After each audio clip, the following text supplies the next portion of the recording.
Es un placer para mí presentar a nuestra profesora invitada para el día de hoy, la profesora Carolina Tamayo Osorio. La profesora Carolina es una egresada en nuestro programa de la licenciatura en Educación Básica con énfasis en matemática en la Universidad de Antioquia. También es egresada del programa de la maestría en la línea de formación de educación matemática en la universidad e hizo su doctorado en la Universidad Estadual de Campinas, Unicampi en Brasil. Es muy grato, Carolina, contar contigo hoy porque además de que eres egresada nuestra, eres participante de nuestro grupo de investigación, pues siempre es muy rico cuando nuestros estudiantes vuelven a casa y a compartir unos saberes pues, que han ido adquiriendo en otros procesos de formación. Carolina lleva ya un tiempo vinculada como profesora vinculada a la Universidad Federal de Minas Gerais en Belo Horizonte, en Brasil. Y su trabajo tanto de maestría como de doctorado y en la universidad donde actualmente trabaja está relacionada con la formación de profesores indígenas, ¿no? Ya ella nos contará de eso en el proceso. Entonces, Carol, muchas gracias por participar de este espacio. El profesor Leonardo Celi, nuestro coordinador, me pidió que fuera yo quien te presentara, yo creo que por los lazos que nos unen, entonces gracias a Leonardo también. La idea es que tienes pues entre 45 y 50 minutos para conversar con nosotros y posteriormente pues ya una serie de preguntas o de discusiones. Ya tú dirás cómo quieres la metodología, ya queda a tu cargo. Saludo pues a los estudiantes que hay, saludo a Camilo Fuentes, que si no estoy mal es Camilo, nuestro Camilo de etnomatemáticas, ¿cierto? Y a otros colegas del programa o egresados del programa. Entonces, Carolina, tienes la palabra. Yo quiero comenzar entonces agradeciendo al Comité de Carrera de la Licenciatura en Matemática de la Universidad de Antioquia por extenderme una vez más la invitación para participar de este ciclo de conferencias sobre educación matemática en el marco de la visita técnica y de investigación que estoy realizando en la universidad adscrita al Grupo de Investigación Matemática, Educación y Sociedad MES y en colaboración con la profesora Diana, con nuestra colega Diana.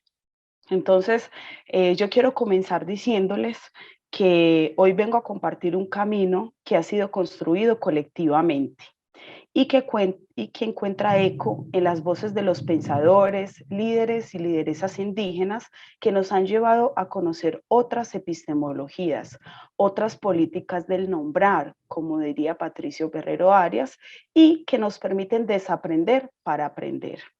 Digo que nos han llevado en plural porque las ideas que vengo a compartirles las he construido con diversos colectivos, en diálogo, y entiendo que la investigación es un camino que se hace en colaboración y en ese proceso nosotros nos resignificamos con los otros y los otros se resignifican con nosotros. Y parte de cada una de esas personas está en lo que nos constituye. Entonces, una parte de cada una de esas personas atraviesa lo que yo vengo a compartirles hoy.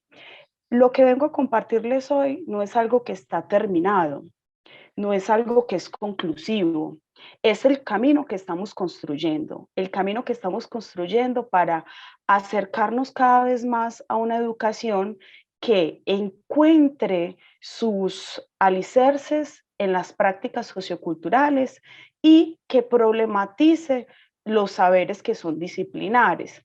Y al problematizarlos, los resignifique y los estudie también. Entonces, pensando, Perdón, como lo decía Carolina. Diana, Perdón, ¿qué Carolina, pasó? ¿estás pasando la pantalla o todavía No, estás en la todavía siguiente? no, Ok, todavía perfecto. no. Ok.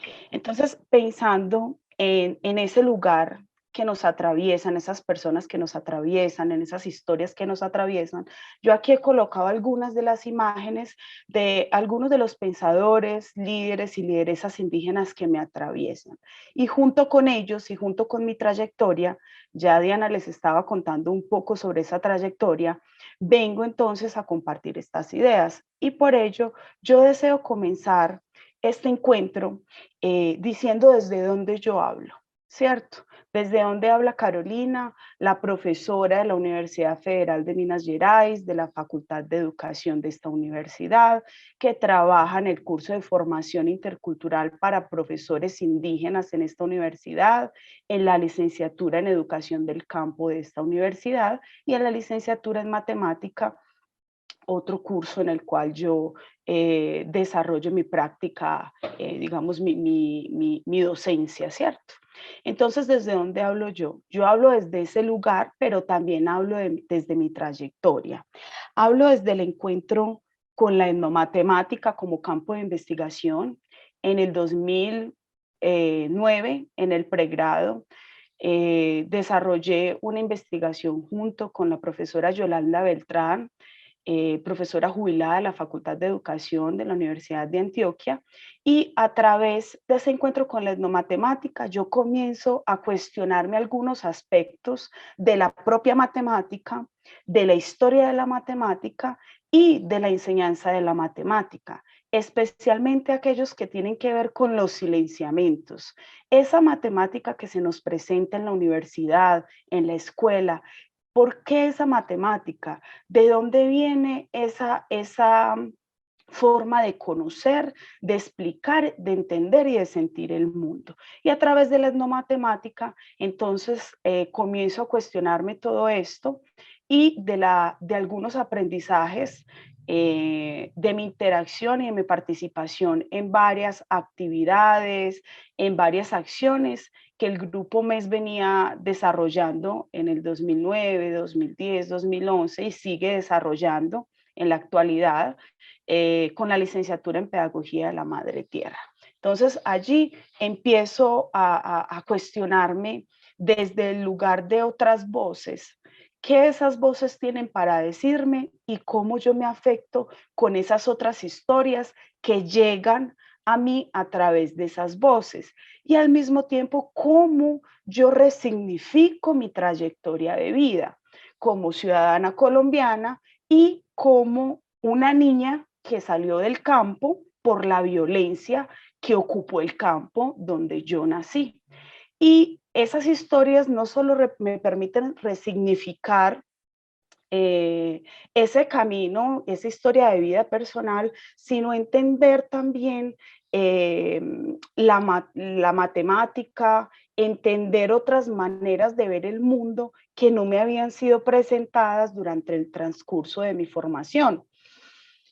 Otro elemento fundamental, otro encuentro fundamental que camina conmigo es el diálogo con el pueblo gunadule del Urabá antioqueño.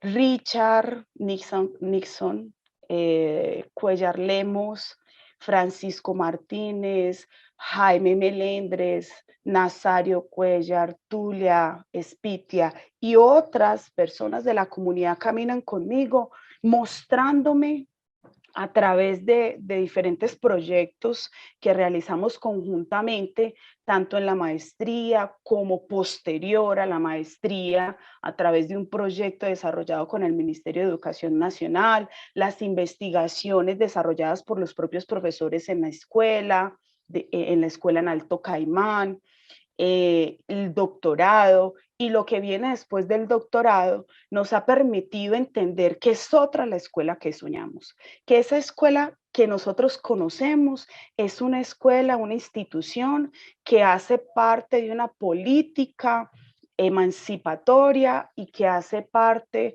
de un proceso de colonialidad que se institucionaliza en nuestro territorio, a Vía Yala. Y como mestizos eso también nos toca. Entonces la escuela pasamos a verla no solo como un problema de las comunidades indígenas o de las comunidades afrodescendientes, sino un problema social, un problema que compete a toda la sociedad. Otro elemento que fue fundamental para mí y que continúa haciéndolo son los diálogos con el pueblo Paité Surubí de Brasil, de la Amazonía brasilera. Con ellos hemos venido aprendiendo la necesidad de reivindicar también otra universidad. ¿Qué universidad? ¿Qué es la universidad? ¿Y por qué la universidad, del modo en que la conocemos, se organiza de forma disciplinar, a partir de contenidos, con carreras fragmentadas? ¿Y cuál sería esa idea o cómo sería una resignificación de una mirada de la universidad indígena? ¿Qué sería una universidad indígena que considera como eje de organización las prácticas socioculturales y no las disciplinas, que se organiza a través de los ejes articuladores de la cosmogonía Paité Suruí y no a través de las disciplinas o a través de la epistemología o con los lentes de la epistemología eurocéntrica? Vengo hablando entonces desde esos lugares, diálogos también con pensadores indígenas, escritores y líderes sociales de Colombia en Brasil, específicamente líderes y lideresas indígenas y afrodescendientes que nos han permitido pensar que es posible construir otra escuela, pero que hay que insurgir. Ese proceso de disciplinarización que se moviliza a través del sistema escolar y universitario y a través de otras instituciones, cómo nosotros podemos insurgir a él, qué nosotros podemos crear que nos permita encontrar caminos alternativos, que no sea solo esa mirada o solo esas visiones.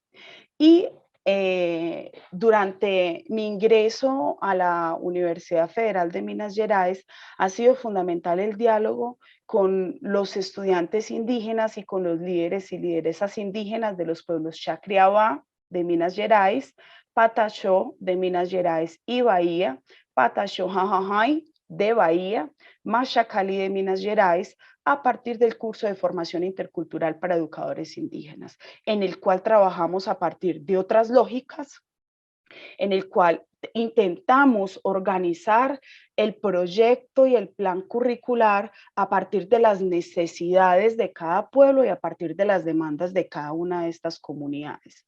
Entonces, yo vengo hablando desde esos lugares que me han permitido resignificarme y resignificar la propia investigación en educación matemática y que me han enseñado a ver de otras maneras. Entonces hablo desde las enseñanzas de los sabios y líderes y lideresas con los cuales me he encontrado en el camino.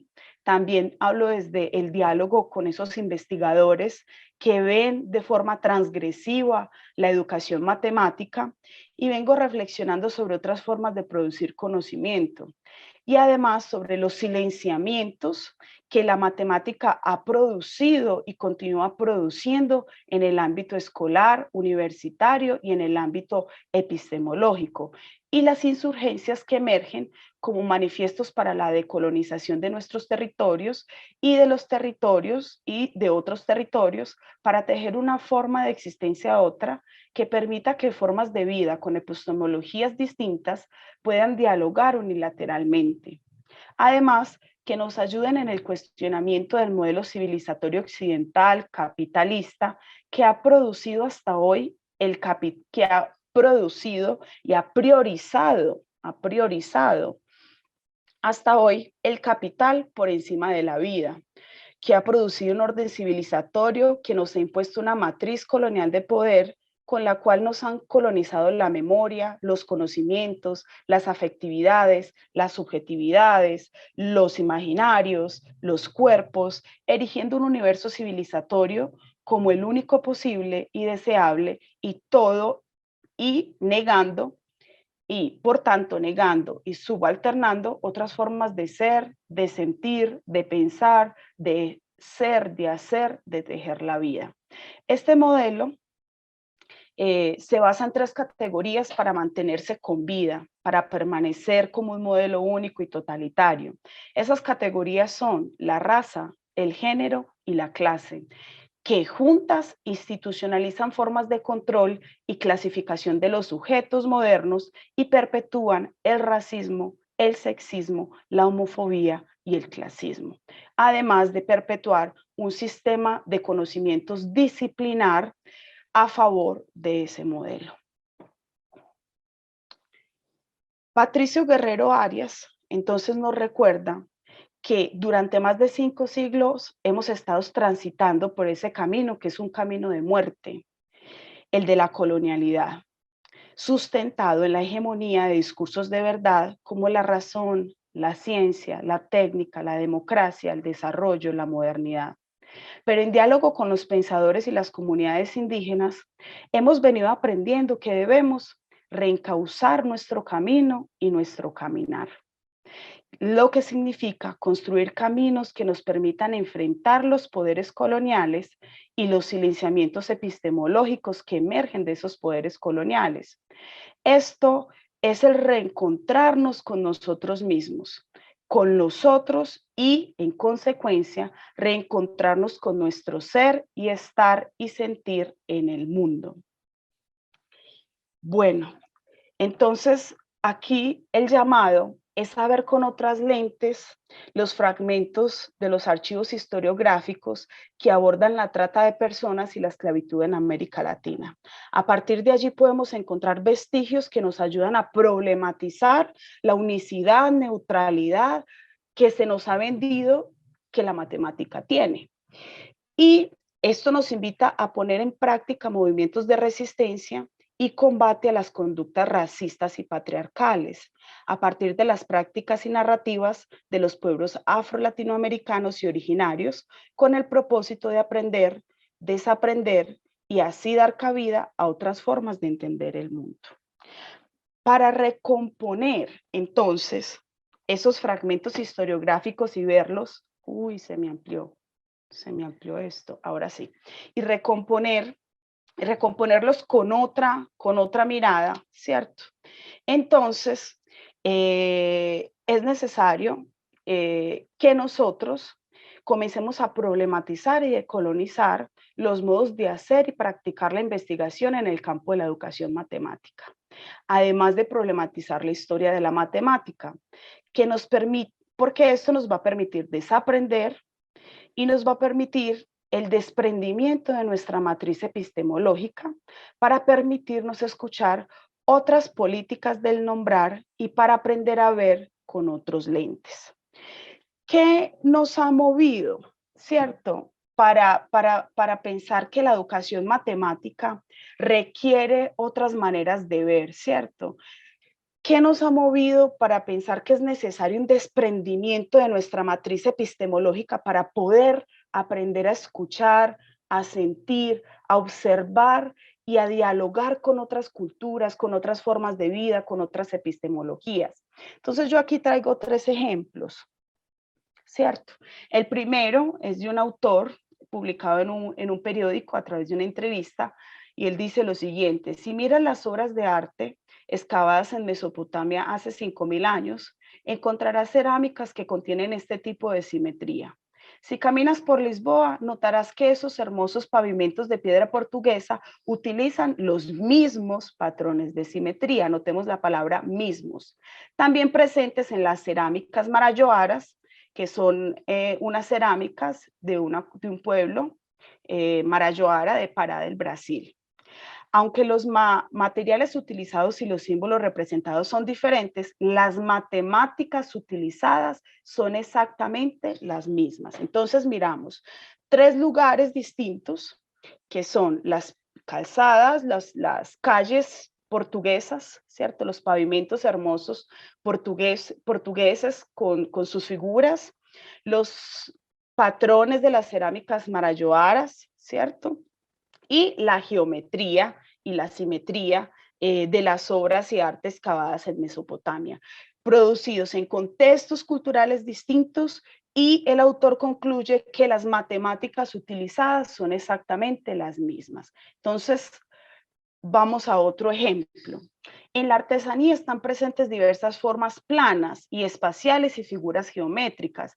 También identificamos patrones geométricos propios en los grafismos corporales en la presentación de puntos y líneas rectas. Entonces hablamos de cesterías y artesanías, como las denomina el autor, y las está evaluando y las está valorando, su valor cualitativo lo está haciendo a través de las lentes de la geometría, de la espacialidad y de las figuras geométricas euclidianas.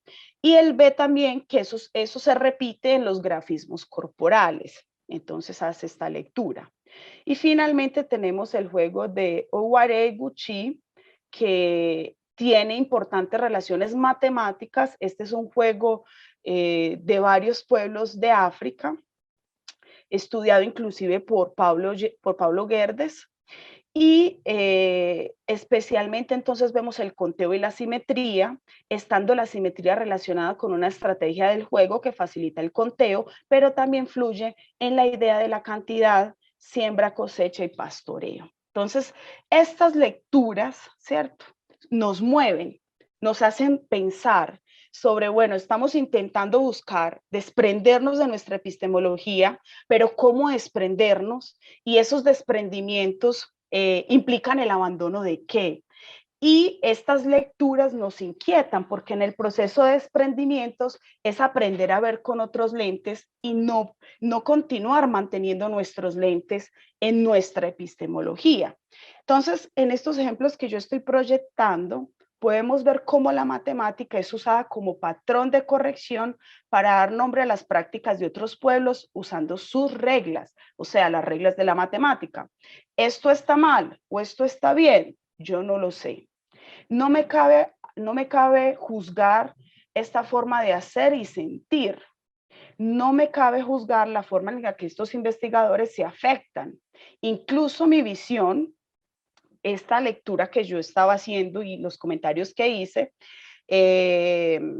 son mi visión, es la afectación que yo siento cuando leo estas interpretaciones, ¿cierto? O cuando yo leo esas formas de leer esas prácticas socioculturales, de mirar esas prácticas culturales. No necesariamente otros investigadores lo van a ver como yo lo veo o concuerdan con mi lectura, pero esta lectura yo la hago dialogando con Emanuel Liscano, que él nos dice que nosotros tendemos a hacer este tipo de valoraciones por nuestra formación y por nuestra costumbre, pues solemos situarnos en la matemática académica, darlas por supuestas y desde allí mirar las prácticas sociales, pero no vemos cualquier práctica, no.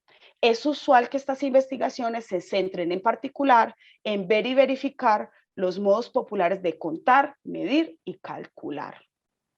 Esto ocurre mucho cuando en el lenguaje de una cultura no existen los recursos expresivos o interpretativos suficientes para describir y hacer inteligibles las experiencias de determinados grupos sociales, hacerlas inteligibles para aquel que no pertenece a la cultura. Pero es en ese momento en el que el oyente tiene que ajustar sus juicios epistémicos. Inclusive los propios investigadores indígenas deben ajustar sus juicios epistémicos. Cuando sospechan que los prejuicios epistémicos de la sociedad a la que pertenecen o están afectando su valoración de este testimonio. Hay que tomarse en serio la identidad del hablante y reflexionar sobre el papel del lenguaje y sobre cómo esta mutua relación impacta en la inteligibilidad de lo que se está diciendo y en la manera de cómo se está expresando. Esto nos lo dice Fickler, que no necesariamente obedece a la manera como Occidente se expresa. Entonces es necesario que nosotros nos atentemos para el hecho de que muchas veces estamos menoscabando a alguien como portador de conocimiento porque conceptual o históricamente están ligados al menoscabo de su razón práctica. Miramos esa razón práctica como inferior a la razón teórica. Entonces nos encontramos con una dicotomía que es la dicotomía teoría-práctica. Bueno, ¿qué entendemos nosotros? El grupo Insurgir, donde yo participo en la Universidad Federal de Minas Gerais, el grupo MES y los otros colectivos, el grupo FALA, por los cuales yo transito. Nosotros vemos un llamado Cuando hacemos esta lectura y miramos estas investigaciones, estos son algunos casos, es por poner un ejemplo, ¿cierto? Cuando miramos estas afirmaciones y estas generalizaciones, estos modos de ver, nosotros vemos un llamado. Y nosotros vemos el llamado de que debemos aprender a crear y ser nuestra propia agua, nuestro propio sol, nuestra propia tierra. Lo que implica empezar a escuchar nuestras propias voces, hablar desde nuestros propios lenguajes y territorialidades. Entonces vemos el llamado a volver al territorio, volver a las voces y construir políticas otras de nombrar, políticas distintas para romper con un saber ventríloco que repite y no habla desde y con su propia voz, que nos condenó a ser un mero eco de las voces del poder. Entonces, el eco de las voces del poder, a ser un simple reflejo de sus imaginarios. Esto significa aprender a ver entre rostros y máscaras, máscaras que producen encantamientos con sus verdades, su neutralidad y unicidad, en ciertos planos de intensidad para descentrar estas máscaras y ver los rostros que se esconden por esos discursos. Por ejemplo, ver atrás de las máscaras de la historia de la matemática, como nos muestra en su trabajo el hindú Raju. El trabajo en especial al que me refiero es el trabajo Was Euclid a Black Woman? Euclides era una mujer negra, y percibir que otros aparecen y con ello otros conocimientos son reivindicados. Es un movimiento en el cual los afectos, los sentidos, los silencios se vuelven cuerpos experimentales y máscaras y rostros se confunden, pero nos delinean territorios en los que se tejen convergencias, poderes y sentidos. Se teje vida junto con la propia vida. Nos deparamos con composiciones que funcionan movidas por deseos. Percibimos que las máscaras no existen lejos de su inserción en el contacto con el otro, en el vínculo social en el que se ejerce una influencia constitutiva y terminan reposicionándonos frente a algo. Aquí las máscaras no son escondites o no están escondidas o no tienen una connotación de algo que se esconde como objetos aislados. Están a nuestra frente y atraviesan a todas las instituciones, incluyendo la escuela, la universidad y la matemática. Entonces, Patricio Guerrero Arias nos está desafiando a decolonizar el saber, así como nos desafían los pensadores indígenas. Esto implica romper con los discursos de verdad científica a los cuales la matemática participa, empezar a tejer pedagogías otras y aprender desde ellas. Implica que frente al carácter de la universalidad de la matemática eurocéntrica, levantemos el sentido de la pluridiversidad que es propio de nuestras realidades y lugares, que es propio de nuestra Latinoamérica, desde donde diversos actores han estado siempre tejiendo la trama de la vida, pero sobre todo implica que frente a la irracionalidad de la razón sobre la que se erigió el conocimiento frío dominador y que no abre espacios para la afectividad, uno de ellos como la matemática, antepongamos el poder insurgente de la ternura, la sensibilidad, de la afectividad, que nos permita formas distintas de ser, de sentir, de decir, de hacer, de sentir, pensar, de corazonar. Bueno, entonces, buscando alternativas, ¿cómo entonces nosotros buscamos cómo nosotros invertimos, ¿cierto?, nuestra mirada? ¿Cómo desprendernos de ese lugar epistemológico para empezar otros diálogos interepistémicos, unilaterales, con otras formas de vida, con otros sabedores, con otros conocedores, ¿cierto? Entonces nosotros nos colocamos frente al ejercicio del desprendimiento epistemológico, como lo diría Walter Viñolo, de la matriz disciplinar del conocimiento matemático. Esto implica, como nos dice Foucault, Michel Foucault, entender que el saber disciplinar funciona como un dispositivo que orienta nuestro pensar, que amarra nuestro pensamiento, y la escuela no es más que una entre muchas instituciones disciplinares modernas que replica ese conocimiento. Para Foucault, la escuela es la institución más poderosa, eficiente y eficaz encargada de disciplinar, sobre todo con la forma en cómo el conocimiento se presenta, cómo se trabaja y cómo se enseña.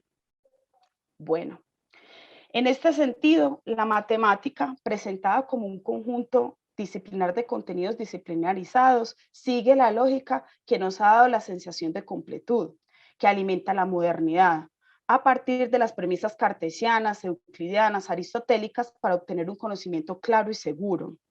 Ese estatus de verdad que le fue otorgado a la matemática y a otros campos disciplinares contribuyó con la visión de que existen verdades científicas que son válidas a través del tiempo y el espacio, y que aquello que escapa a esa racionalidad es relegado al ámbito de lo tradicional o de lo empírico.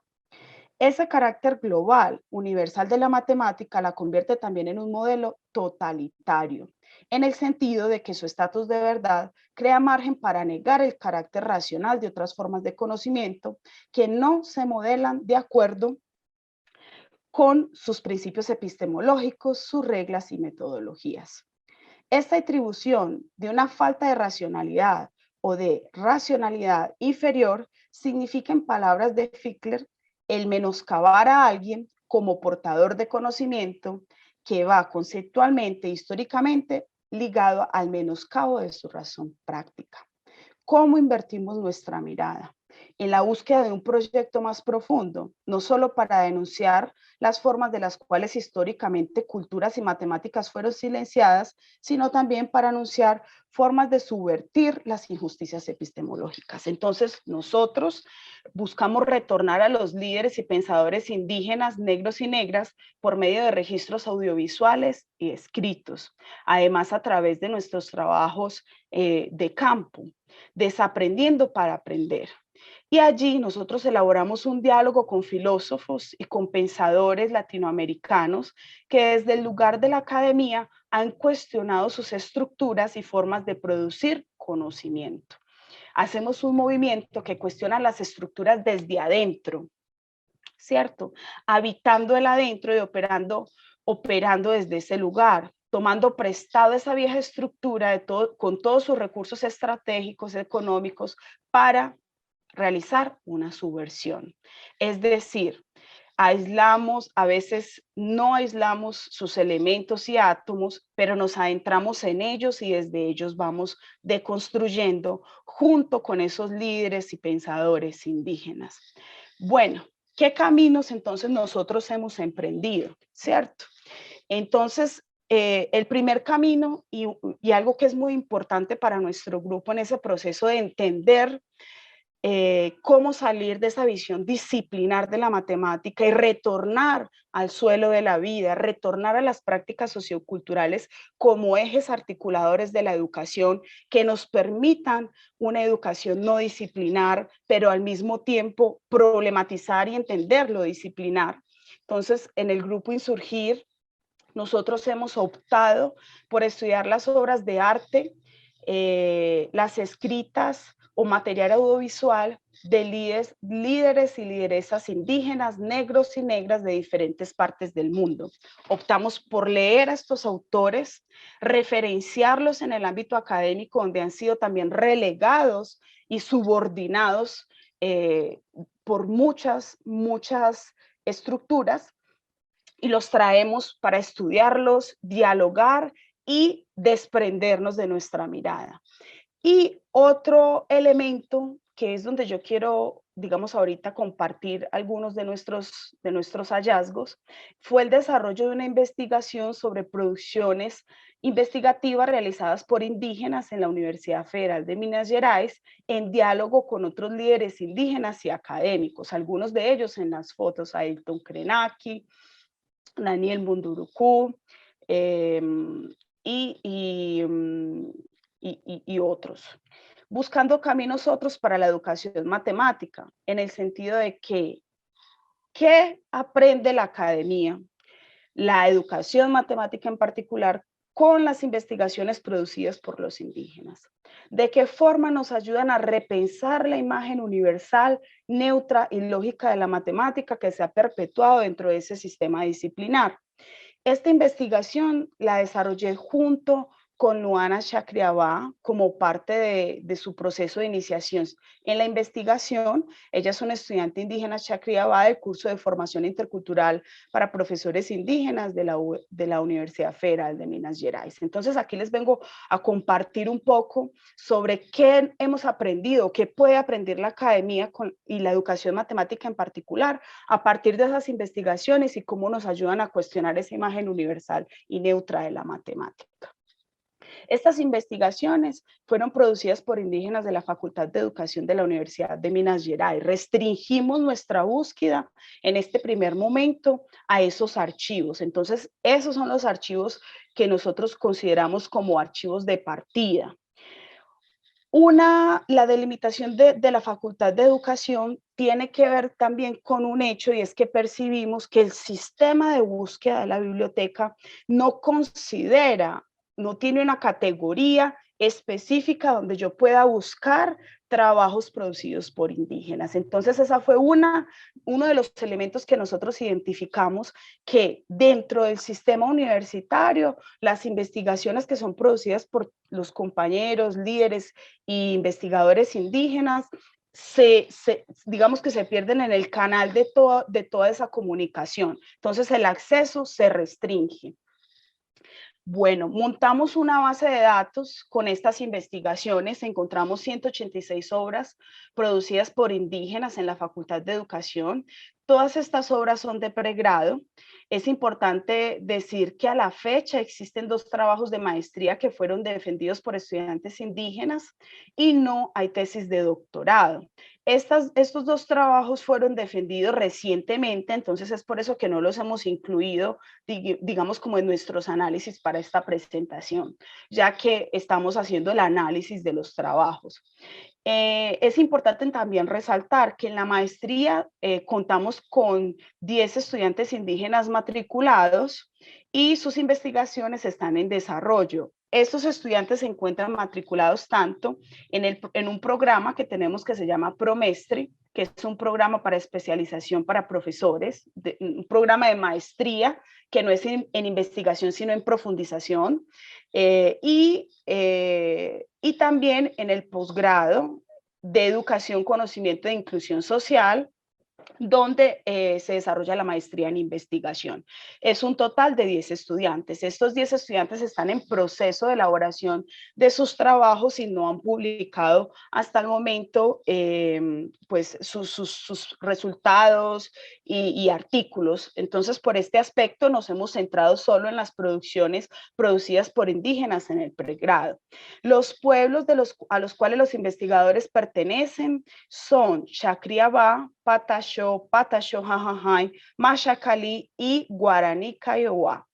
Esta búsqueda que nosotros hicimos fue intentando ver cómo a través de estas investigaciones encontramos caminos insurgentes a esas políticas disciplinares.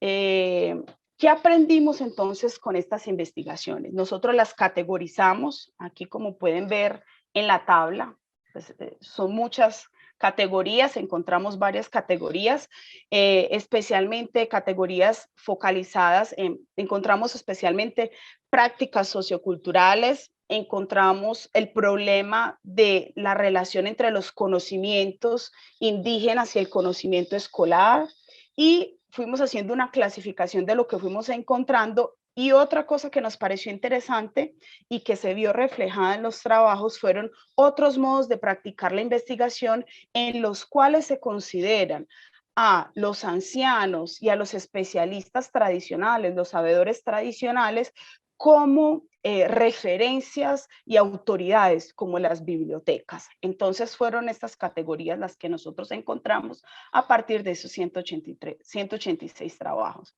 ¿Qué aprendimos, cierto? Entonces, ¿y qué nos deja esta lectura, esta clasificación, todo este análisis que nosotros desarrollamos en estos trabajos, cierto? Y es importante decir que esto que nosotros encontramos lo hicimos en el diálogo entre una investigadora indígena y una investigadora no indígena. Aprendimos que existen otros modos de producir investigación, que hay una cientificidad que es diversa. Esos modos de investigación van a variar dependiendo de la práctica sociocultural que es estudiada. El propio sabedor va a indicar el camino sobre cómo usted debe producir esa investigación para poder aproximarse a los conocimientos de esa práctica sociocultural. Hay modos de pensamiento cuyo modelo es hidráulico, es decir, que se forma alrededor del fluido y no de forma estática. Hay una producción de conocimiento que ella es como si fuera espiralada todo el tiempo. Esa relación espiralada nos permite ir al pasado, volver al presente y al futuro en un movimiento constante. Entonces, las narrativas, ellas nos llevan a través del pasado, presente y futuro de forma hidráulica, fluyendo y no se presentan de forma estática, como si el conocimiento fuese solamente estático de aquel que dijo en aquella circunstancia, sino que el conocimiento, él pasa a ser movilizado de práctica a práctica con un objetivo y una necesidad en específica. Y hay un eje político en estos trabajos y en estas investigaciones, que es la fuerza de la resistencia frente a las nuevas técnicas de control academicista. Los investigadores resaltan la necesidad de apropiarse de las técnicas de investigación que los sabios traen para sus trabajos y dicen que hay que resistir a las técnicas académicas de investigación donde se impone una mirada, donde se impone una forma de ver, donde a veces no ocurre ese desprendimiento. Entonces están llamándonos al desprendimiento epistemológico como un acto político que nos permita producir también otro tipo de vida académica y otra interacción entre los líderes, lideresas, pensadores, investigadores indígenas y los investigadores no indígenas. Aprendimos algo fundamental con estos trabajos y es que es imposible concebir una humanidad sin conexión y comunicación con la tierra. Esto cuestiona los principios fundamentales de la modernidad, donde la tierra se vuelve un objeto a ser explotado. Aprendimos también, aquí esto, ya, que la investigación académica indígena se mueve por rastros de coloniales. Es decir, ellos se mueven entre el diálogo con los académicos no indígenas, pero todo el tiempo con el centro en su cultura, teniendo como centro su cultura para lugar de expresión, para lugar de construcción de sentido y de análisis, buscando indigenizar la universidad, apropiarse del espacio de la universidad, produciendo investigaciones desde las prácticas socioculturales, así como hay aquí algunas de estas fotografías que traemos de sus trabajos, donde se cuestionan las relaciones de poder unilaterales a través del conocimiento, se cuestionan las relaciones de poder establecidas a los pueblos indígenas, el racismo ejercido sobre los pueblos y comunidades indígenas, y eso nos va mostrando rastros de coloniales, que es un deseo por mostrar otras maneras de ser y estar y combatir esos efectos de la modernidad que han actuado sobre los cuerpos indígenas en los territorios. Bueno, y hay un llamado a la educación matemática para moverse de las disciplinas a las prácticas socioculturales. Todos los trabajos abordaban prácticas socioculturales y a partir de esas prácticas socioculturales nos van explicando modos de ser y estar. Entonces es el abandono a la disciplina, pero entendiendo que el abandono a la disciplina no es negar la disciplina, es la posibilidad de entender que hay formas y espacios que no pueden ser geometrizados, que hay formas y espacios que dependen de la tradición, que dependen de la cosmogonía de un pueblo y que son entendidos y comprendidos a través de otras lógicas no estructuralistas o disciplinares. Este es solo un ejemplo. Aquí también voy dejando como algunas de las imágenes de esas prácticas socioculturales donde percibimos que los investigadores nos hacen un llamado al abandono y al desprendimiento de nuestra epistemología para volver al terreno de las prácticas y tal vez esto nos permita construir otros modelos educativos, sean los territorios indígenas o los territorios no indígenas o afrodescendientes, urbanos, que que focalicen su visión en las prácticas socioculturales de estos territorios. Y por último, una visión disciplinar del conocimiento no disciplinar. La construcción del vivero con ayuda de la comunidad de los estudiantes, la musicalidad patachó, la carpintería, el estudio de las prácticas tradicionales y de las dosis de medicina son algunos de los ejemplos que nos permitieron entender que no todo conocimiento se organiza con esa jerarquía que nosotros tenemos en la epistemología occidental y que es necesario incorporar en nuestras discusiones teóricas, metodológicas, en la formación de conocimiento de profesores, conocimientos no disciplinares, conocimientos que se orientan por las lógicas propias de pensamiento del buen vivir y conocimientos que se orientan por otras espiritualidades también. Bueno, y para cerrar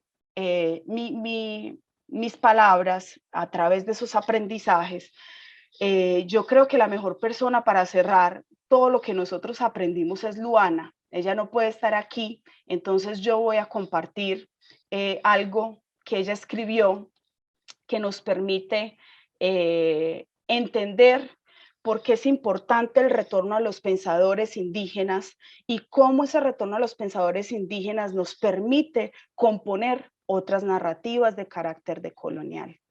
Nuestra fuente de sabiduría es siempre buscar para aprender y nuestros ancianos nos enseñan una manera más fácil de ver. Un minuto que me está tapando esto aquí. Es en los encuentros con ellos, en las explicaciones de la vida, que aprendemos el verdadero significado que antes de haber llegado a la escuela ya habíamos tenido como un gran aprendizaje. Para nosotros los indígenas Chacriabá, la escuela, no, para nosotros la indígena Chacriabá, la escuela tuvimos que amansar, pues querían traernos una enseñanza con una forma propia de enseñar. Mal sabían aquellos profesores blancos que por más que no sabíamos lo que era un libro de papel, para todos nosotros los Chacriabá, nuestros ancianos son los libros vivos y nuestra literatura se da en cordel. Voy moviéndome por aquí, que esto me tapa. Para nosotros la matemática no es un contenido. Para quien no sabe qué es conocer, la matemática tradicional está en nuestra manera de hacer.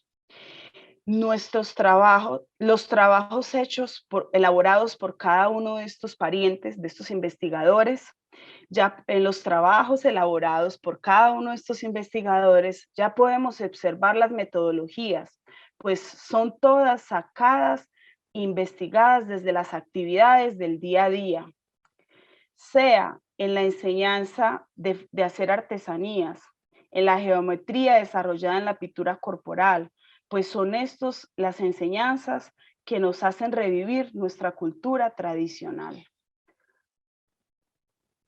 Con esto, entonces, abro la posibilidad de discusión con ustedes a través de estas enseñanzas que nos dejan estos trabajos para continuar decolonizando la matemática, la historia de la matemática y nuestra forma de hacer y sentir la investigación. Yo creo que estos trabajos nos enseñan que es posible investigar de una forma no disciplinar, que hay otras maneras de concebir el conocimiento que no aquella disciplinar y que las matemáticas en plural existen y preexisten y están allí en el terreno de la vida. Es volver a la vida.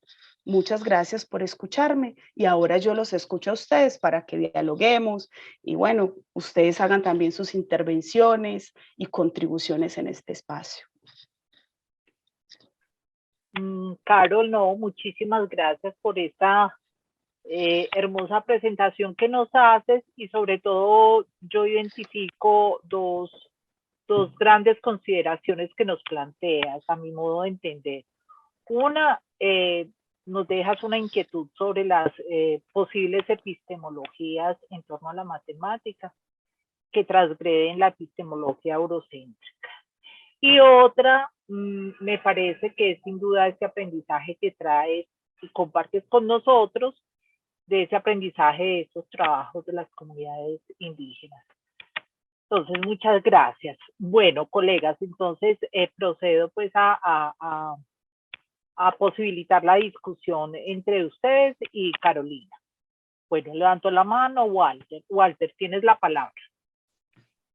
Hola, buenas tardes para todos los presentes. Muchas gracias, Carolina, por tu presentación, por las inquietudes que planteas en tu trabajo.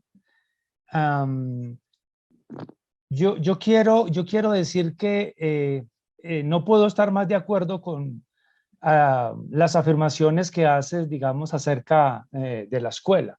Hay que hacer, digamos, como una revisión de la escuela, de las normas, de las regulaciones y de cómo la escuela, por ejemplo, para el filósofo Med, era como el sitio donde uno era iniciado en la cultura que le es propia, pero parece ser que la escuela niega un poco eso.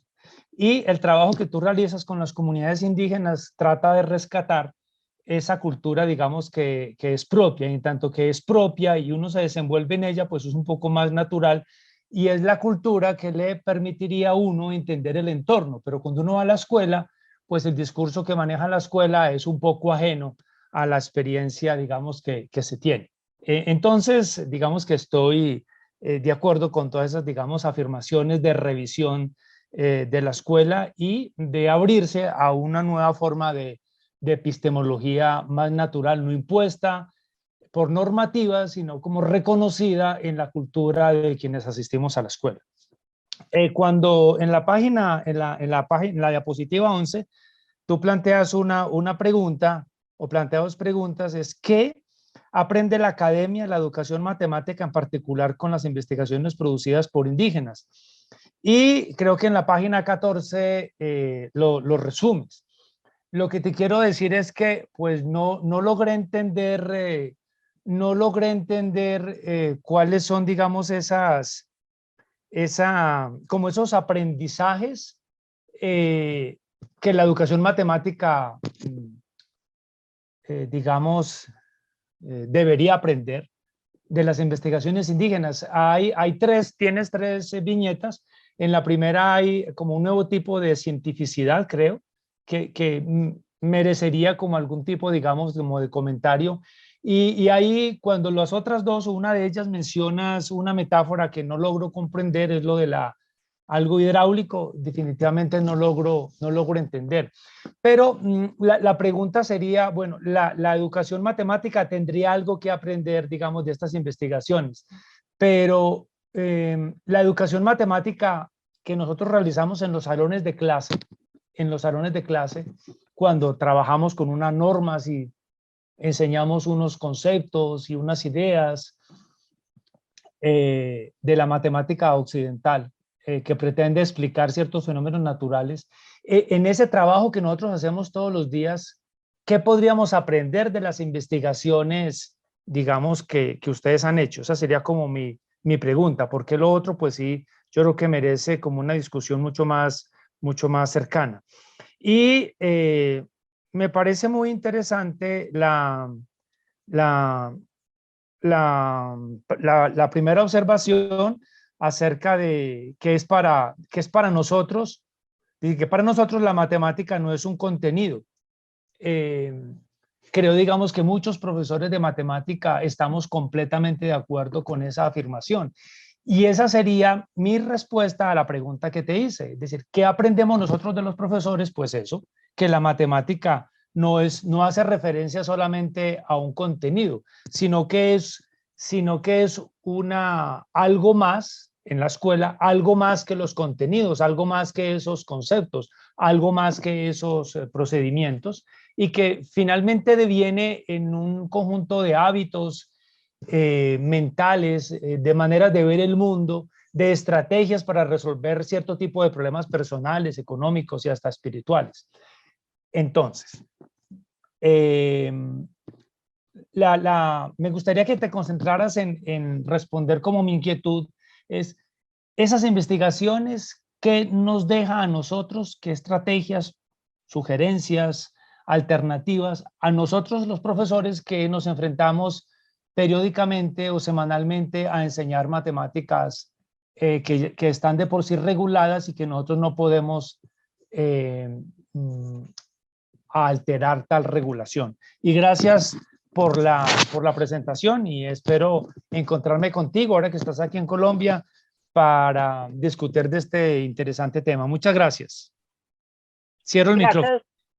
Gracias, Walter, por las preguntas y comentarios. Envié aquí también otra pregunta, comentario, observación, Carolina, que nos plantea Camilo Fuentes. Felicitaciones inmensas a Carolina, me da mucha esperanza escucharla. Pregunta lo siguiente: me gustaría saber cómo han lidiado con las resistencias del establecimiento. Por ahora, pues tenemos esas dos intervenciones, la de Walter y la de Camilo. Si quieres, pues dialogar en torno a esas intervenciones.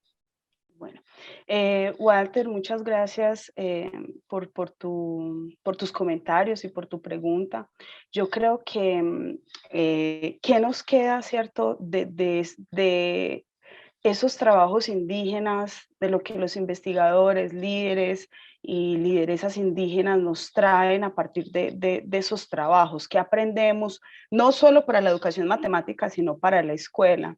Yo creo que algo fundamental que hay de aprendizaje es la resistencia y la insurgencia.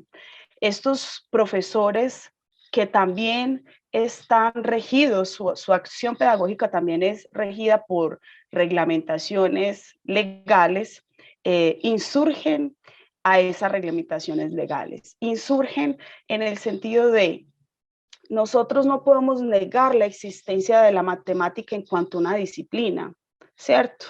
Y trabajamos esa disciplina que aparece reglamentada dentro de los currículos, pero también hay normativas que nos permiten dentro de esas discusiones proponer ámbitos otros para discutir otras ideas. Voy a dar un ejemplo que un estudiante trajo para una de las disciplinas del curso de formación, que era sobre estadística, y estábamos trabajando sobre probabilidad, sobre la probabilidad de un evento ocurrir. Y en esa ocasión estábamos explicando la probabilidad en el sentido matemático de la estadística clásica, y él dice, pero es que en mi comunidad, cuando nosotros nos vamos a observar el mar, la probabilidad o no de un evento ocurrir, nosotros la medimos distinta, no la medimos igual. Entonces yo creo que es pensar el aula de clase como un espacio de dialogía de saberes.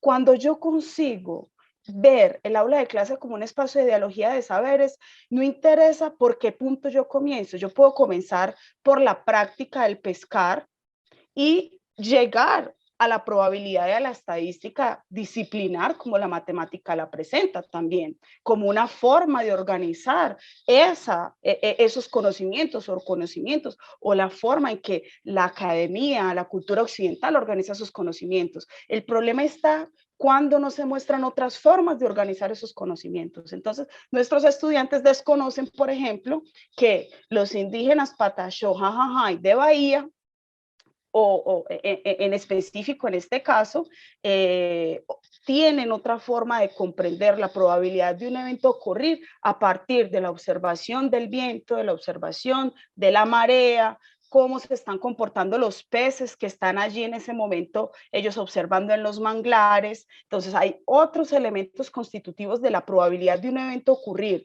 dentro de esta epistemología que en otra no.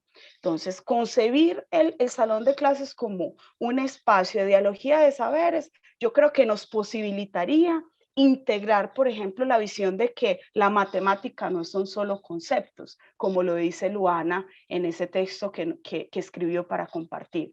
Y otra cosa que es fundamental, que tú no lo colocas en lo que nos dices, pero nos lleva a la formación de profesores, es de qué modo se está haciendo la formación de profesores, ¿cierto?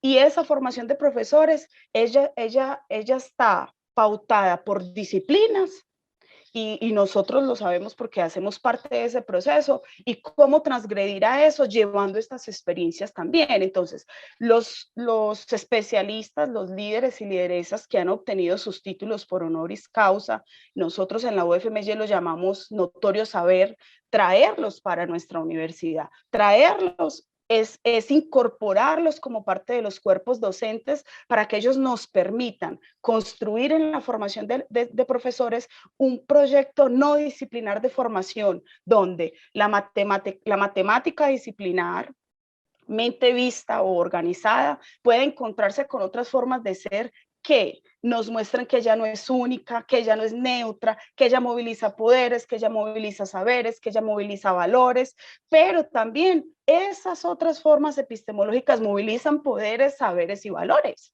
¿cierto? Y con ello nosotros estaríamos pensando una formación de profesores que tiene como eje articulador el diálogo de saberes, el diálogo interepistemológico. Entonces, no es solo el trabajo que podemos hacer dentro de las escuelas, y nosotros ya venimos en el grupo Insurgir haciendo varios ejercicios en diferentes escuelas, y eso cuesta.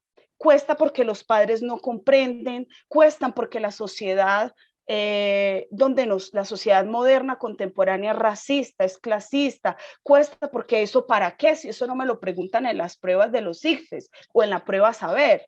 Entonces, cuesta entender que la insurgencia es el movimiento hacia otra formación del ser, hacia otra formación de otra sociedad que no es la sociedad del capitalismo, tal vez pueda ser la sociedad del buen vivir o del vivir bonito, en relación con la sociedad capitalizada, intentando otra transformación que ya es de índole social. Quizás yo no pueda responder a tu pregunta o no la haya respondido, pero yo creo que estos elementos que he puntuado nos permiten ver que la alternativa para la escuela y para nosotros, profesores universitarios, es el proceso de la insurgencia a través del diálogo de saberes, y legalmente las instituciones tienen, digamos, propuestas y artículos que sustentan la necesidad de la interculturalidad en la universidad. Inclusive la Universidad de Antioquia tiene uno de sus objetivos, trae esa idea de la interculturalidad, sus objetivos en cuanto a institución, y la UFMG también. Entonces es incorporar eso como parte de la resistencia de nosotros como docentes, y eso implica una deconstrucción también de nosotros mismos, porque a veces cuando el estudiante me dice eso a mí, que la probabilidad de un evento ocurrir cuando él está en el mar la calcula de otra forma distinta, eso se me sale totalmente de la comprensión epistemológica que yo tengo. Yo puedo entender lo que el estudiante está diciendo y transformarlo y verlo con las lentes de la matemática, de la epistemología de la cual yo me localizo, o dialogar con esa forma de saber y entender que esa forma tiene su lógica, tiene su estructura, así como la matemática y los cálculos que se hacen en estadística para saber la probabilidad de un evento ocurrir o no. También obedecen a una cierta idiosincrasia, así como esa epistemología. ¿Cuál es verdadera o cuál no? Yo creo que ese debate de decir qué es verdadero o qué no lo es un debate para mí que ha perdido el sentido. Y ha perdido el sentido cuando yo concibo que existen diferentes epistemologías y que ellas poseen validez porque existen colectivos humanos y no humanos que las producen, las resignifican y las utilizan. Bueno, enseguida ya si tú quieres hacer algún otro comentario, Diana, ya me estoy permitiendo dirigir aquí la discusión, si Walter quiere hacer algún otro comentario. Y le paso también, paso a pensar un poco en la respuesta de Camilo, ¿cierto? Creo que también está incluida en lo que yo estoy diciendo. ¿Cómo hemos lidiado con las resistencias dentro del establecimiento? Teníamos resistencia, por ejemplo, a los sabedores y sabedoras a ser parte del colectivo docente de nuestra institución. Entonces promovimos, luchamos y reivindicamos la importancia de la universidad, ofrecer y evaluar los notorios saber. o evaluar el título honoris causa para estos pueblos que ya vienen con todo un ejercicio, para estos maestros, estos líderes y lideresas indígenas que ya tienen una trayectoria. Entonces, hemos liderado muchas luchas, hemos hecho algunas transgresiones, inclusive legislativamente los propios pueblos indígenas, junto con académicos de la universidad que creen y consideran necesario otra forma de educación, otra universidad, han luchado por políticas que nos permiten unas transgresiones y unas implementaciones de diálogos de saberes en la universidad, y igual no es fácil.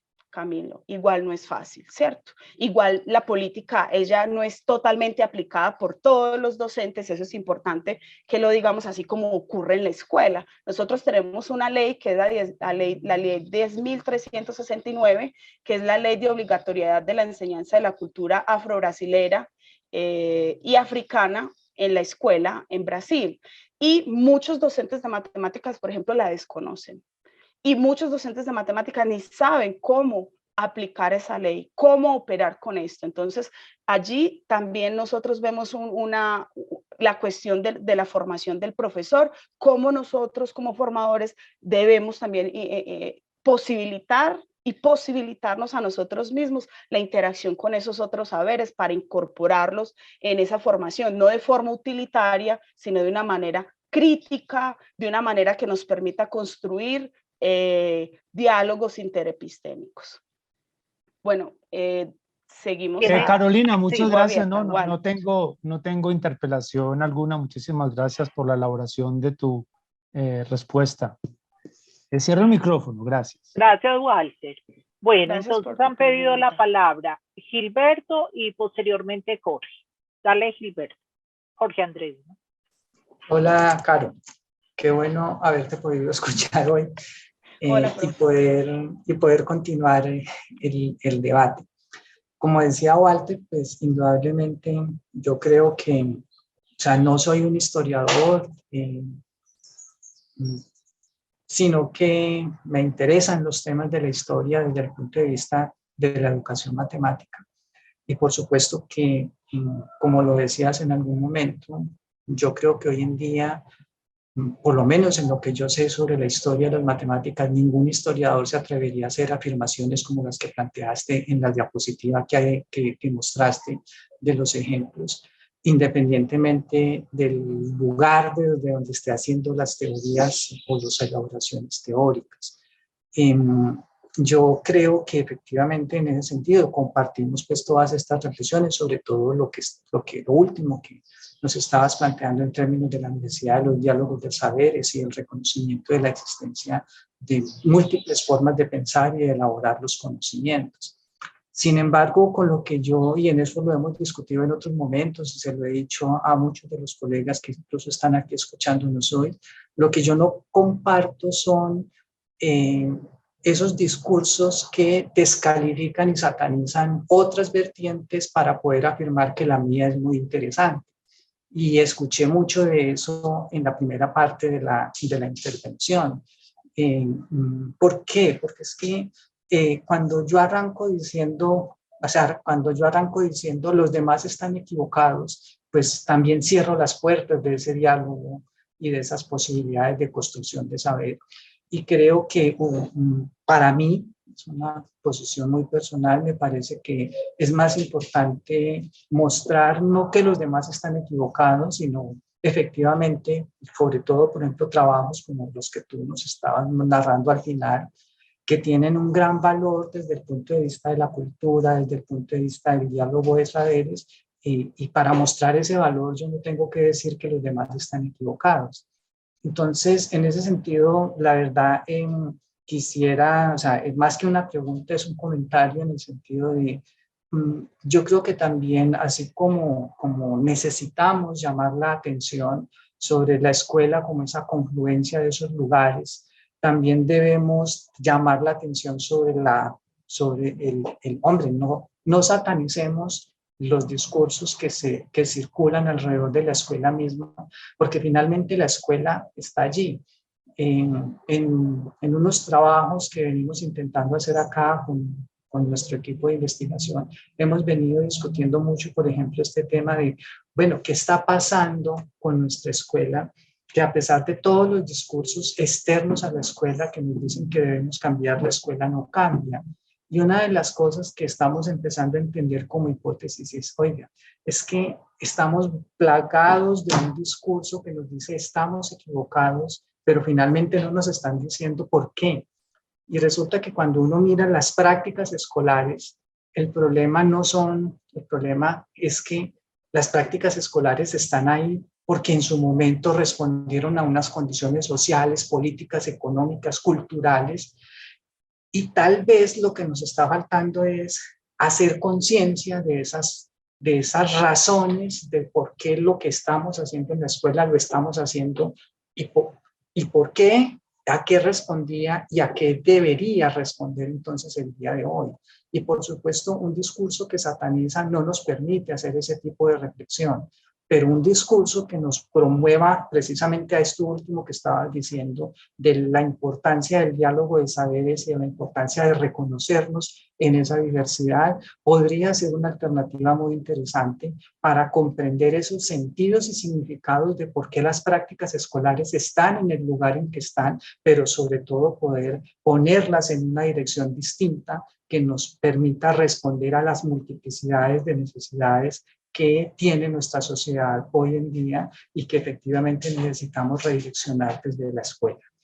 Quería como dejarte ese comentario ahí para que lo sigamos discutiendo y lo podamos compartir en otros momentos. Gracias, Muchas Gilberto. gracias. Tiene la palabra Jorge Andrés y luego Andrés Chávez, y ahí ya te damos nuevamente a ti la palabra, Carol. Jorge Andrés. Claro que sí, muchas gracias. Ay, qué pena. Mejor quito esta imagen, no sé qué le pasó a la cámara. Y muchas gracias, Carolina. Siempre un gusto escucharte y pues saber que empezamos juntos hace tantos años y que pues tienes una investigación tan interesante. Y siempre que te escucho, como que me moviliza, utilizando tus términos, me moviliza ese ser profesor con una gran, digamos, como sensibilidad hacia lo político, hacia lo social, hacia los territorios, y que como profesores siempre también como que tenemos ese llamado, entonces siempre como que me moviliza eso en mí. Yo quisiera de pronto acá como, tal vez no preguntarte, sino como que me informaras, me comentaras, pues tú te has formado en Colombia y también te has formado en Brasil y actualmente pues haces investigación y trabajas en Brasil. Y escuchándote, pareciera que, digamos, hay ya cosas muy resueltas, pareciera, en Brasil respecto a la investigación, ¿cierto? Como que hay muchos avances en investigación en esta línea en la cual tú te mueves, que posiblemente en otros países no. Entonces yo quisiera como que tú nos comentaras cómo está el panorama a nivel Latinoamérica, a nivel Colombia, y como qué tenemos por aprender en Colombia tal vez de tu experiencia en Brasil. O sea, ¿qué hace falta posiblemente en Colombia, no sé, en política pública, escuchando a a los mismos trabajos de investigación? ¿Y qué retos también hay? O sea, actualmente, ¿a qué quisieras apuntar? O sea, ¿qué retos encuentras que hay en la investigación en esta línea en la cual tú te mueves? Muchas gracias. Gracias, Jorge Andrés, por tu pregunta. Y entonces Andrés Chávez y ya volvemos con Carolina. Andrés. Vale, muchas gracias. Buenas tardes. Yo soy profesor en la Universidad de Nariño y, bueno, a través de contactos en común que hemos tenido, pues me ha llegado ese enlace y pues he tenido tiempo, o más bien me tocó, cancelé algo para poder asistir y, bueno, muchas gracias y qué afortunado de poder asistir. Una pregunta para Carolina. Bueno, un poco desde mi desconocimiento, también desde la superficialidad en la que puedo manejar, en la que puedo entender lo que nos presentas, temáticas. Me llama la atención una reflexión con la que cierras, en las que se busca relacionar en la que se busca relacionar la historia de las matemáticas con, lo puedo llamar así, el estudio de las matemáticas en comunidades no hegemónicas, que es algo de lo que quieres presentarnos, reivindicar aquí. Sin embargo, pues lo que digo es de mi desconocimiento en el estudio de las matemáticas en las comunidades no hegemónicas, he percibido o logro percibir que no se mira desde un concepto muy histórico, sino quisiera de pronto que me corrigieras esa parte o que lo reafirmaras, viendo, digamos, que has tenido acceso a muchos estudios, que has dicho que has tenido acceso a mucha documentación, porque pues, mi interés inicial o formación ha sido más de orden historiador, con una historia internalista de las matemáticas, pero quiero sensibilizarme un poco pues, hacia unas historias que no sean tan occidentales. Entonces, ¿se entiende mi pregunta? Quisiera que de pronto me comentaras algo para ver si ahí voy generando lazos de interdisciplinaridad. Gracias. Gracias, Andrés. Qué bueno que te unas desde Nariño. Bueno, Carol, entonces ya tienes la palabra. Bueno, primero pues agradecer cada una de las intervenciones. Yo creo que todas muy pertinentes y adecuadas para pues, los conocimientos y que yo traje hoy para compartir con ustedes. Me gustaría comentar un poco el comentario de Gilberto, comentar el comentario de Gilberto. Sin duda alguna, yo creo que la satanización de cualquier perspectiva puede, en vez de permitirnos avanzar, lo que crea son espacios de discusión que a veces se tornan desnecesarios, ¿cierto? Mi intención cuando yo traigo algunos ejemplos de trabajos es mirar críticamente para el campo, porque nosotros no producimos solos, nosotros producimos junto con lo que el campo produce. Y buscando en ese camino de dialogar con pensadores indígenas, yo vi que era necesario volver al campo para mirar críticamente qué el campo produce, cómo el campo nos dice o nos habla o qué afectaciones el campo está colocando en juego para la discusión académica, teórica, práctica, sea en la universidad o en la escuela, y a través de ese mirar crítico de esas voces, ¿qué puedo leer cuando yo veo esas voces? Como lo dije, ¿es correcto o no es correcto? No cabe a nosotros juzgarlo, Gilberto. Al contrario, yo creo que lo que cabe a nosotros es un diálogo crítico en todas las direcciones, en las direcciones de todos los campos teóricos, porque todos estamos interesados en discutir el papel de la escuela, en discutir la enseñanza de las matemáticas. Algunos lo hacen por la filosofía, por la didáctica, por la historia, pero yo creo que hay que hacer esa recomposición de volver al campo y de colonizar el campo, porque el campo ha producido muchos silenciamientos. Justo estoy haciendo con otro investigador que se llama David, junto con David, hemos percibido que en la educación matemática se habla mucho sobre la relación entre producción de conocimiento y clase y género, pero muy poco se habla sobre racismo. Entonces, esos silenciamientos, ellos emergen cuando miramos directamente para el campo, para lo que el campo produce. Entonces, mi intención es volver al campo, a las investigaciones que están al campo, resignificarlas, leer lo que ellas tienen para decirnos y cómo a través de las lentes de estas otras epistemologías, podemos desprendernos de nuestra epistemología. Entonces, no quiere decir que nosotros en ningún momento hagamos relaciones de semejanza entre lo que la matemática disciplinar produce y lo que hay en las prácticas. Es claro que eso se hace dentro de la escuela. Muchos profesores lo hacen y lo hacemos, porque esas relaciones de semejanza nos permiten los diálogos, pero entender que la semejanza no es igualdad. Entonces, esa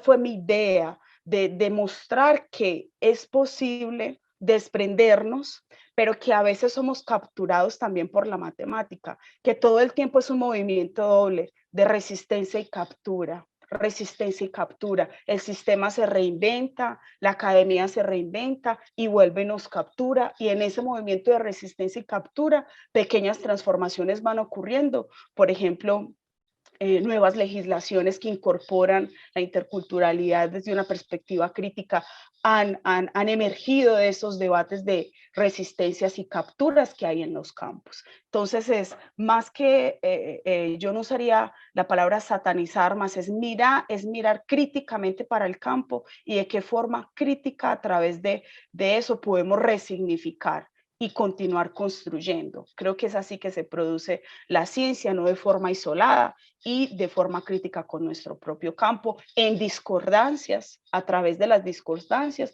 pero también a través de las semejanzas. Es claro que algunos de estos ejemplos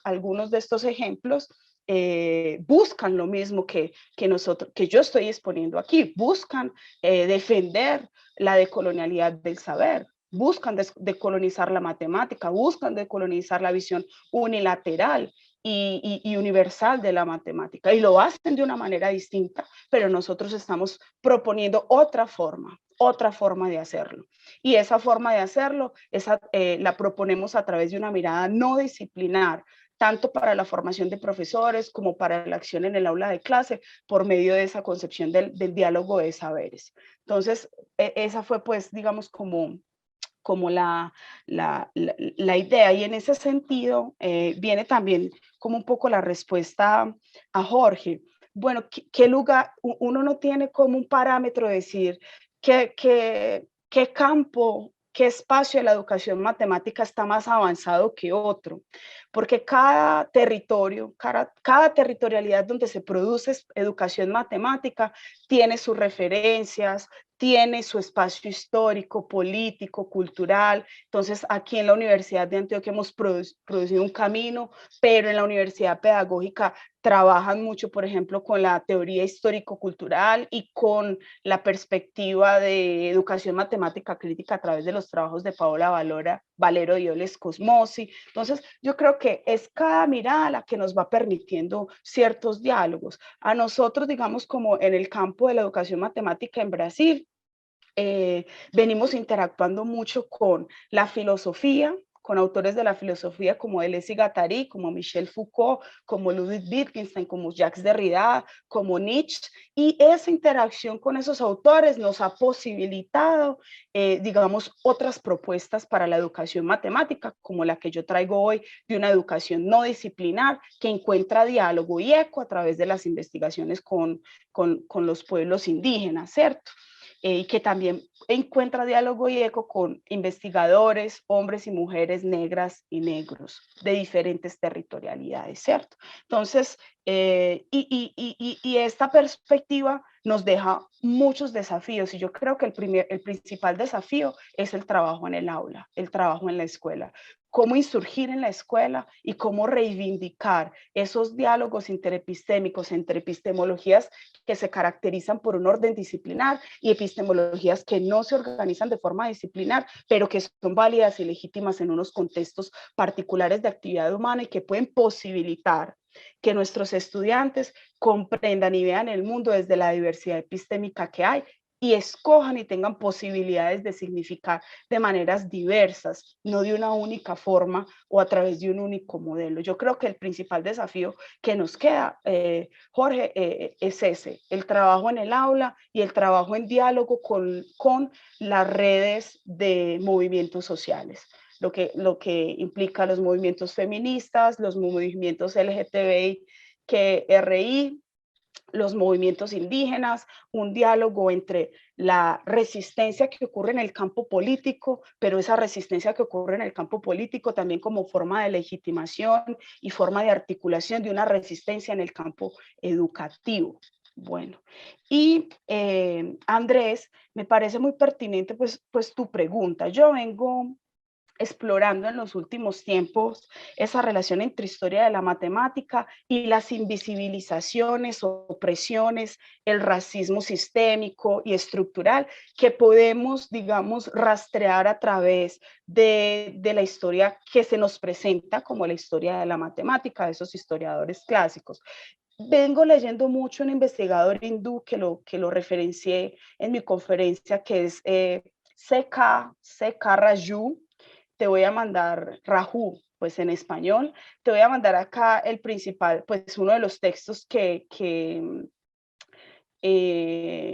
más hemos como trabajado, de lo cual hemos profundizado más. Tengo más textos, tú me puedes escribir, yo te los puedo compartir. Toda su producción está publicada en una página web que él tiene, porque él ha sido silenciado por la comunidad de los matemáticos, pero nosotros hemos llegado a él por diferentes caminos, hemos llegado a él, y él tiene un trabajo que a mí me pareció muy impactante, que es el que hablé en mi conferencia, que es Was Euclid a Black Woman?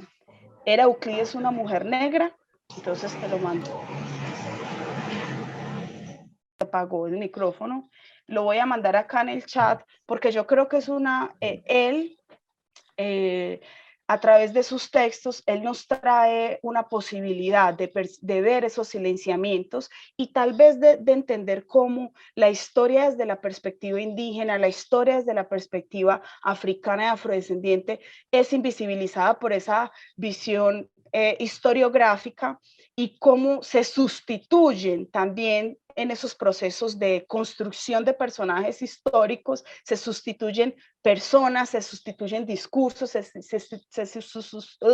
sustituyen espacios geográficos, ¿cierto? Se sustituyen espacios geográficos. Y él nos ha permitido, digamos, entender cómo a través de la historia se perpetúa también el racismo, invisibilizando esos sujetos que producen conocimiento y que se han sustituido por una narrativa griega de conocimiento. Entonces, tal vez es una buena indicación para que sigamos ese camino y ver qué podemos encontrar por ese camino. Vengo haciendo esa construcción, ¿cierto? No tendría como darte ahorita elementos conclusivos, porque vengo pues haciendo la lectura de todos los trabajos de Raju en contra, y claro, tengo algunas discrepancias con su trabajo, pero él también tiene, digamos, como algunos elementos que me ayudan en esa construcción de entender esos silenciamientos. Y una cosa importante que hay en el trabajo de Raju es que él trabaja bastante el cálculo, la historia del cálculo, que dentro de la educación matemática, pues es algo que todavía, que es un campo, digamos, no muy vasto, pero que es de interés también de la educación matemática. Entonces, inclusive varios trabajos se han orientado sobre la enseñanza del cálculo en la Universidad de Antioquia y en otras instituciones. Entonces, puede ser un gran apoyo para que tú, yo y todos los que estamos aquí, pues continuemos otros caminos de resignificar también la historia de la matemática y de construir lo que en ella se silencia, entender por qué se silencian esos sujetos, para qué, en función de qué. Y para eso es necesario mirar críticamente la propia historia de la matemática, volver al centro, utilizar las herramientas que hay en el centro. Y eso significa retornar a esos trabajos de forma crítica y posicionándonos claro frente a ellos con otras formas de mirar. No quiere decir que eso está malo o está bien, no es sobre ese juicio de valor de lo verdadero y lo falso, sino que es sobre la posibilidad de la construcción de otra manera de ver, que sea decolonial, interepistémica, que nos permita un diálogo otro, que nos permita vivir de otra forma. Entonces, el problema central aquí que colocamos y que yo traigo junto con otras voces de los grupos de investigación es el derecho a vivir. Lo que nos interesa es el derecho a vivir, vivir bien, vivir bonito, pero vivir produciendo conocimientos que puedan relacionarse de forma interepistémica y unilateralmente. Les agradezco pues mucho por sus preguntas. Si quieren hacer alguna intervención, ya me adelanté, Diana. Gracias, No, Carolina. ya. Andrés, ¿qué decías? Que muchas gracias, Carolina. No, yo creo que ya va siendo hora de cerrar. Bueno, primero que todo, pues reiterarle el agradecimiento a Carolina. Me parece que ha sido una excelente conferencia, sobre todo la posibilidad de dejarnos muchas inquietudes, muchas preguntas, otras comprensiones. Yo creo que aquí de alguna forma todos nos vamos movilizados por algo, ¿no? Entonces, gracias, Carolina, porque yo creo que eso es lo válido de estos diálogos con comunidades nacionales e internacionales, ¿no? Replantearnos mucho de esas creencias, de esos idearios que tenemos frente a la matemática, su epistemología, su historia, en fin. Entonces, muchísimas gracias, Carol. Yo creo que nos has dejado inquietudes muy importantes y agradecerle a todos los colegas que interpelaron, comentaron, preguntaron, porque pues eso posibilitó un diálogo mucho más amplio en torno a lo que Carolina nos expresó. Entonces, muchas gracias a todos, pero antes de irnos, la foto oficial del evento. Entonces los invito a todos a prender sus cámaras en la medida de las posibilidades. Diana, mientras van todos los colegas prendiendo sus cámaras, yo quiero agradecer al comité de la licenciatura de carrera por permitirme participar una vez más de este espacio tan formativo. Como tú lo dices, es mi segunda vez en este espacio y siempre vengo feliz de poder compartir con mi alma mater, de compartir con todos ustedes estos aprendizajes no conclusivos, pero aprendizajes que nos puedan permitir caminar y construir de otras maneras. Agradecerle al Grupo MES, a ti por recibirme en esta instancia de investigación este tiempo y por tener la posibilidad de que hagamos esta interlocución para seguir trabajando juntos y pensando otras maneras de educación en diálogo con los pueblos indígenas, con las comunidades afrodescendientes, en diálogo con nuestras raíces, que podamos seguir volviendo a nuestras raíces. Muchas gracias. Muchas gracias a todos por su compañía, por estar aquí con nosotros. Chao, chao. Feliz tarde. Chao, Bueno, chao. chao, Muchas chao, gracias. chao. Feliz